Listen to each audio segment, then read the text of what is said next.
top story, of course, anger boiling over at this hour in the US state of Minnesota and indeed across the country. Protesters torching a Minneapolis police precinct while thousands took to the streets demanding justice for George Floyd, a 46-year-old black man who died in police custody. The National Guard now deploying more than 500 soldiers to several cities. Now, social media has become a powerful tool for protest movements. Let's bring in CNN's chief media correspondent, Brian Stelter, to talk about its role in the Minneapolis story. But, Brian, before I do, the president's tweet, I think we need to deal with it. He tweeted just a short time ago, and I want to read the whole thing. He says, "I can't stand back and watch this happen to a great American city, Minneapolis, a total lack of leadership." And then he makes it political. Either the very weak radical left mayor, Jacob Frey, gets together and brings the city under control, or I will send in the National Guard and get the job done right. As we've already said, the National Guard has already been ordered in and not by the president. And this is interesting too, part two. These thugs, that is a loaded word in the United States, are dishonoring the memory of George. Really? Really? We are waiting, bro. Come and get the job done, bitch.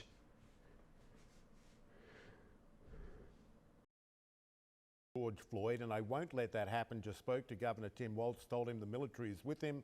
Any difficulty, we will assume control. And then again, an extraordinary line, when the looting starts, the shooting starts. The President of the United States. Brian, your thoughts? The president is referring to something that Miami's... The shooting starts. Let it start, bro. We are ready.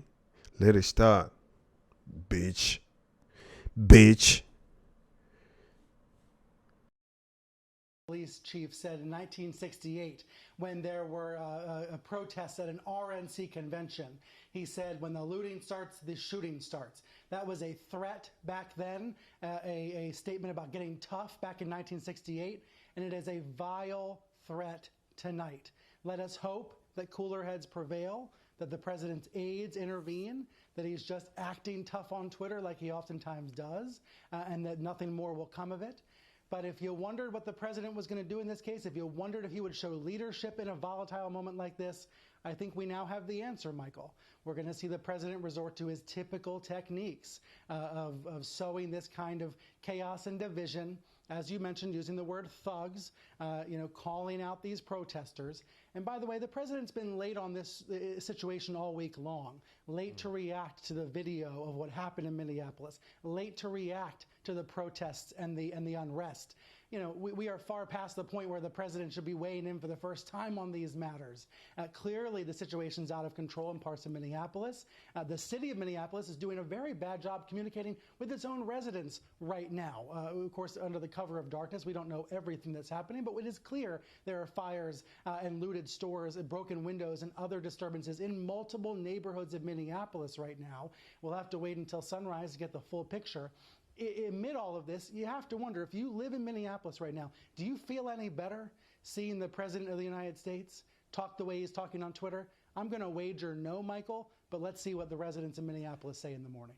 Yeah, saying again, any difficulty and we will assume control. I'm not sure how the federal government assumes control of something like this. I wanted to ask you about the issue of social media, cell phone use as well, because all of this, George Floyd's death was on camera and filmed by people who were eyewitnesses to this. And it's not like George Floyd's didn't happen before. They have happened before. They're now just getting filmed. And speak to the role of the cell phone in this, but also the role of the cell phone in spreading the protests. Yo, it's the police that started the violence. It's the police that started breaking things, looting. They started it all. They started it all. Bro, what the fuck is going on? What the fuck are you guys talking about, bro? Go and watch the video, bro. Right, this death was filmed from multiple angles, and this is not the only altercation with police. just this week in the United States that's been caught on camera and caused a lot of concern in local communities. We are seeing protests, as you mentioned, in other cities. That is a result of what happened in Minneapolis, but it is also the result of other videos in other cities on other days. This kind of cacophony that's created when you have access to these images on social media. Bro, there's a lot of videos out there.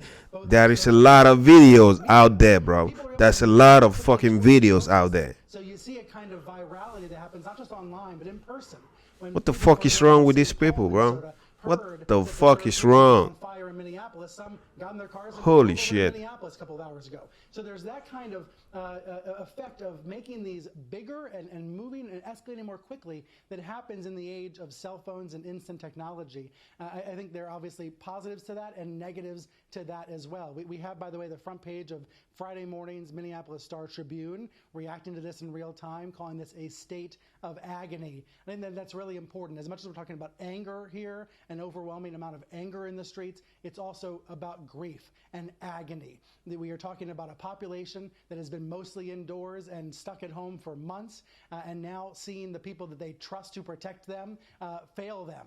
And that kind of situation causes anger, but it also causes agony. To see this in the midst of a pandemic, to see people posting videos of fires with a quarantine sort of logo, it is an incredibly strange and frightening situation, Michael.